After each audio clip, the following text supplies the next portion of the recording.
Welcome to Declassified.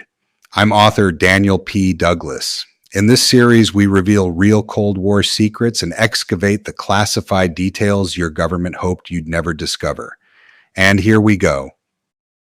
The address was a small studio in Los Angeles. The year was 1957. The crew had been handpicked by one of the most famous singers in America.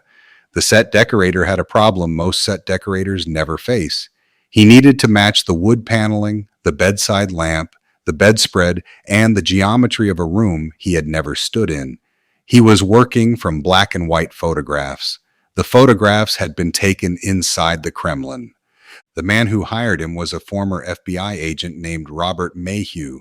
The man who recruited Maheu was the CIA's chief of security. The room being copied was a guest bedroom inside Soviet government quarters.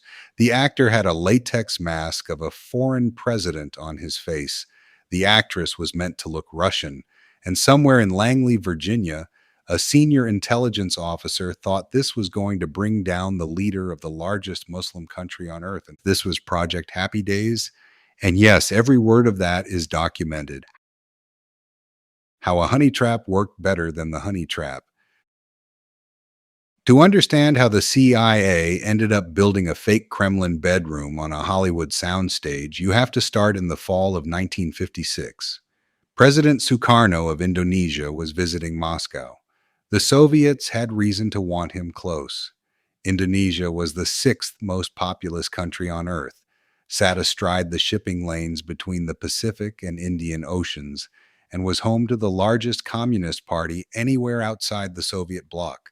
Khrushchev was already dangling $100 million in aid in front of Sukarno, hoping to peel him away from the West, but aid could be matched and promises could be broken. The KGB wanted insurance. They wanted something they could hold over him if the friendship ever cooled. So they sent a young woman to meet him. Her real name was Valentina Reshetnik. Her code name was Lena. She was a student at the Institute of Foreign Languages in Moscow and a flight attendant on Soviet domestic flights. The KGB had decided she was the perfect swallow, their term for a woman trained to seduce a foreign target on behalf of the state.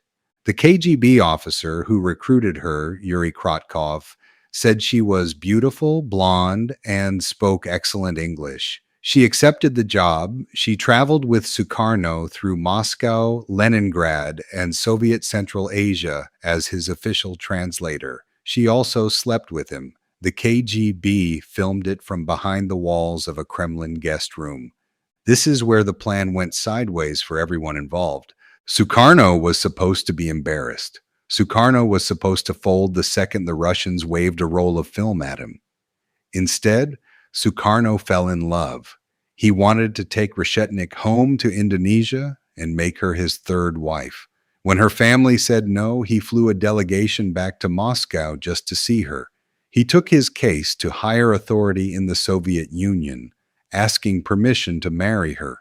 The Soviets were running a blackmail operation.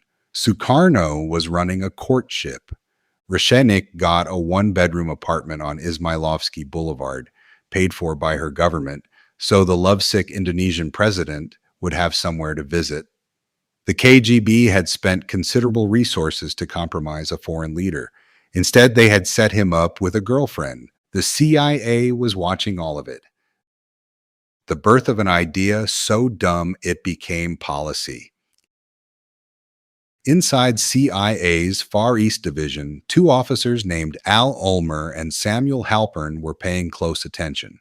The agency's internal summary of what came next, now sitting in the JFK Records collection at the National Archives, lays out the origin story in the dry voice of bureaucrats describing the world's strangest movie pitch.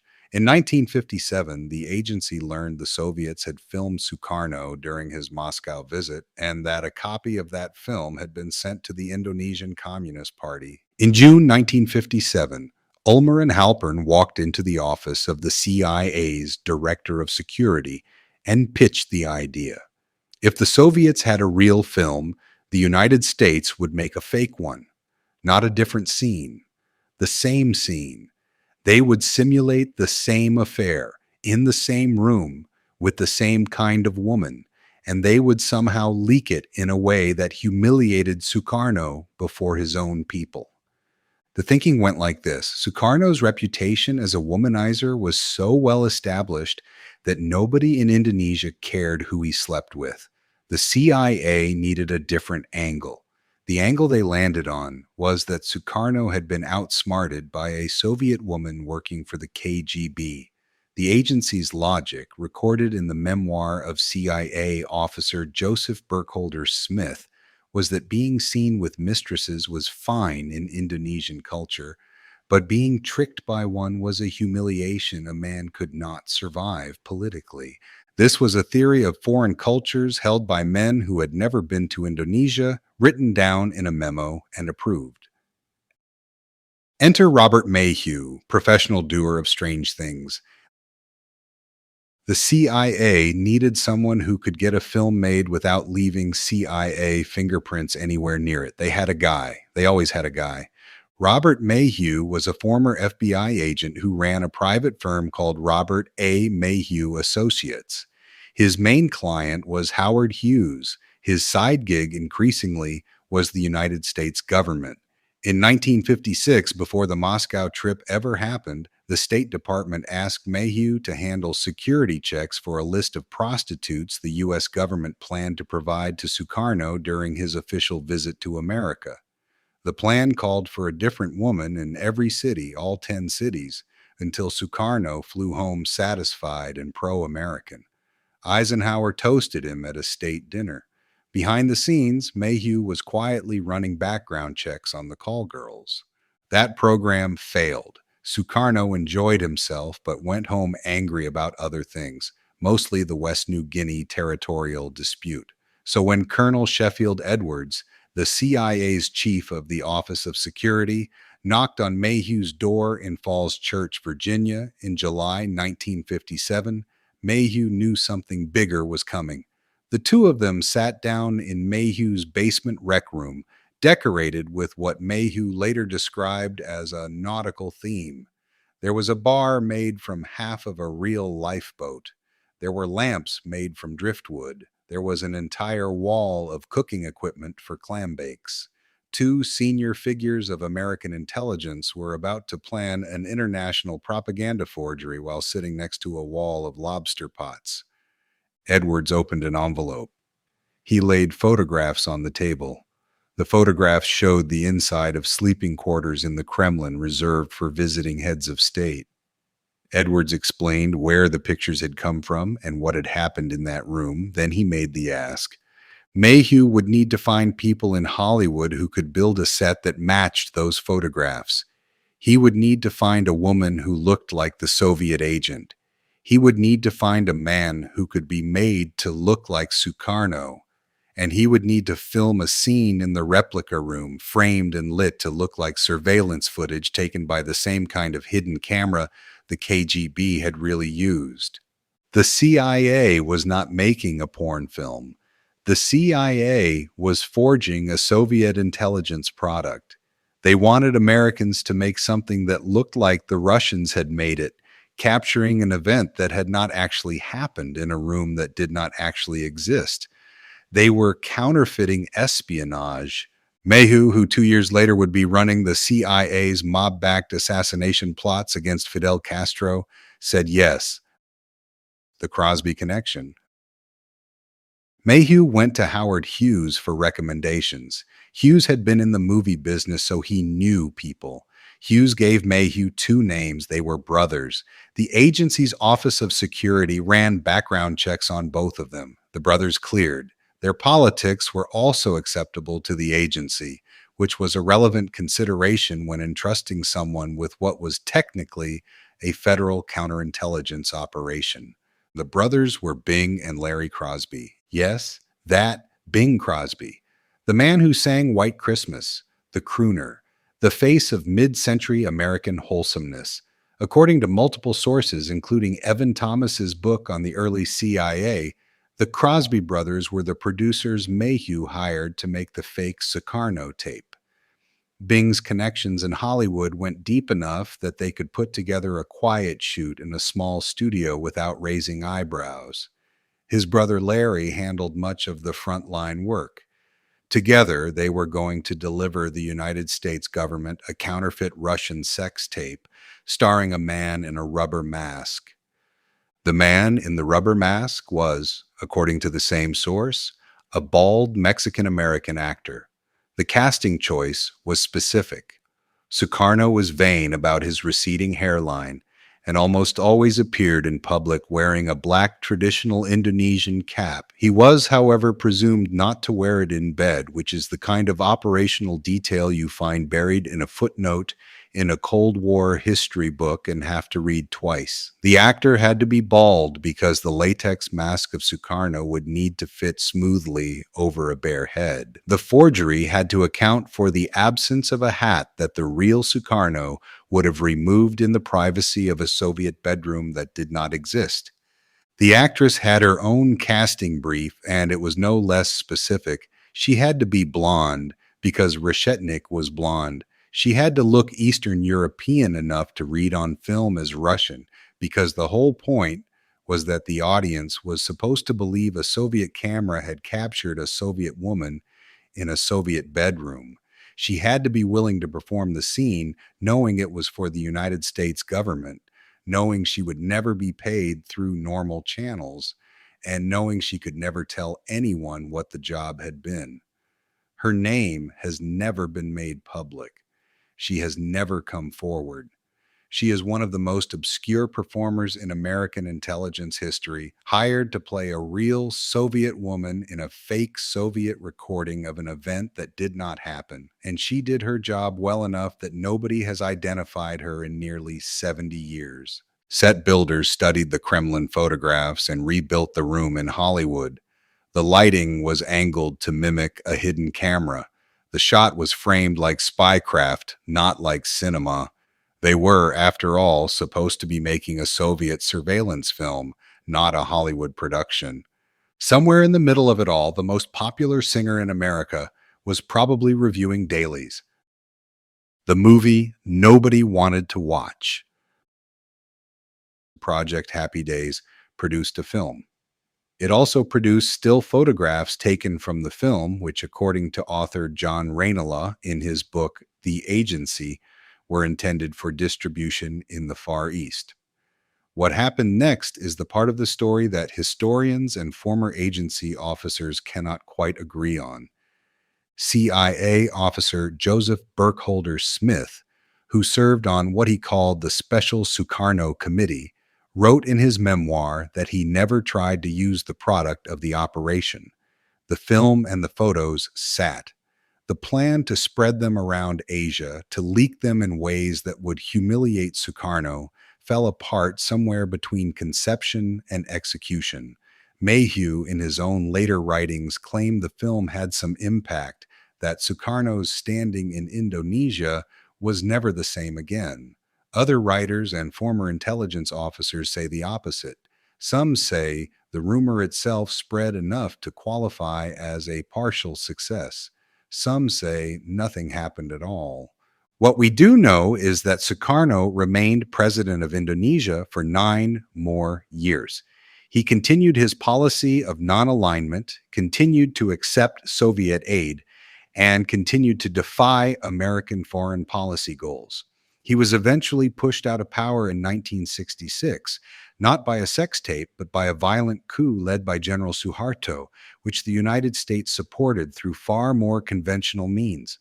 We also know what Indonesians thought of the rumors.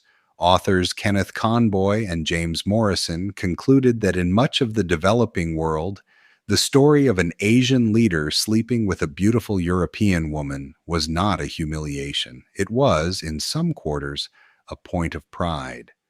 The CIA had constructed an elaborate insult based on values that did not transfer.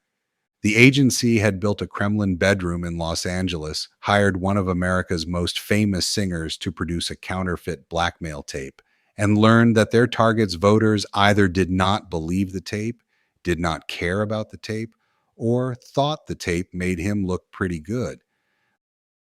The Pike Committee seized the receipts. The story should have died in classified files, Project Happy Days survived, partly because it had been documented by the people involved, and partly because in 1976, the United States Congress decided it had finally had enough. The House Select Committee on Intelligence, chaired by Otis Pike, was investigating CIA misconduct. Their final report contained one sentence so dry and so damning that it has been quoted ever since. Taxpayer monies, the committee wrote, were spent to provide heads of state with female companions and to pay people with questionable reputations to make pornographic movies for blackmail. That was Congress's official sanitized summary of Project Happy Days. The line is buried in a longer report on agency abuses, sandwiched between findings about assassination plots and domestic surveillance. The committee found the operation insane enough to mention, but not insane enough to be the headline. The internal CIA summary of Project Happy Days now sits at the National Archives as part of the JFK Assassination Records collection. The records were released to the public as part of the rolling declassification of JFK files in 2017 and 2018. The film is gone. The photographs are gone. The set was struck. But the memo describing all of it survived because the agency could not stop itself from writing things down. What this operation tells us about the people running the show. The story of Project Happy Days is funny on its surface and grim underneath. The funny part is the movie itself. Bald actor in a latex mask. Hollywood set builders working from KGB-style photographs. Bing Crosby's brother handling the dailies. The CIA's senior leadership genuinely believing that a forged sex tape would be the wedge that brought down a head of state. The grim part is what came next. The same agency that thought a Sukarno-shaped rubber mask was going to win the Cold War in Asia would, in 1958, launch a paramilitary rebellion in Indonesia. That rebellion failed too. American pilots were shot down. American weapons were captured. American denials were proven false. Then, in 1965, a coup against Sukarno's government produced one of the worst mass killings of the 20th century. American officials supplied lists of suspected communists to the Indonesian military. Estimates of the dead range from 500,000 to over 1 million. Project Happy Days happened first. It was the dress rehearsal. The Crosby brothers' fake Kremlin bedroom was the same agency, run by the same men, using the same logic, that would later help facilitate one of the great atrocities of the 20th century. The mask and the killings came from the same building. The verdict. The film does not exist anymore. The set was torn down decades ago. Bing Crosby went on selling Christmas records and never spoke about the project. Larry Crosby kept his brother's secrets. Robert Maheu told a sliver of the story under congressional oath in 1975 and the rest in his autobiography years later. Sukarno died in 1970 under house arrest, 4 years after Suharto's coup pushed him aside. He never saw the CIA's tape. As far as anyone has been able to confirm, neither did anyone else. What we are left with is a memo, a government memo written in the careful, sterile prose of an intelligence agency summarizing its own work, describing how in 1957 the agency built a Kremlin bedroom in Hollywood, hired the most famous singer in America to produce it, dressed a man in a latex mask, and shot a counterfeit Soviet surveillance tape that nobody would ever see in service of a foreign policy goal it would not achieve against a man it could not embarrass. It was Project Happy Days. The name on the file is real. The receipts are at the National Archives, and somewhere in the warehouse of American secrets, behind a row of cabinets full of mind control files and assassination memos, there is a folder that explains in measured government English exactly how taxpayer money paid to build a fake Kremlin in California so that a bald man in a rubber face could pretend to be the president of Indonesia. In bed with a woman. The film is gone. The mask is gone. Sukarno is gone. The men who approved this operation went on to plan worse ones, and the worse ones worked. Welcome back to the shadow history of American power. The credits never roll. And there it is, another documented descent into the declassified, filed properly, stamped accordingly, and revealed at last. Be sure to check out my Substack, The Intelligence Bulletin, from author Daniel P. Douglas for other podcast series, written articles, and links to all my books. Thank you for listening. Have a great day.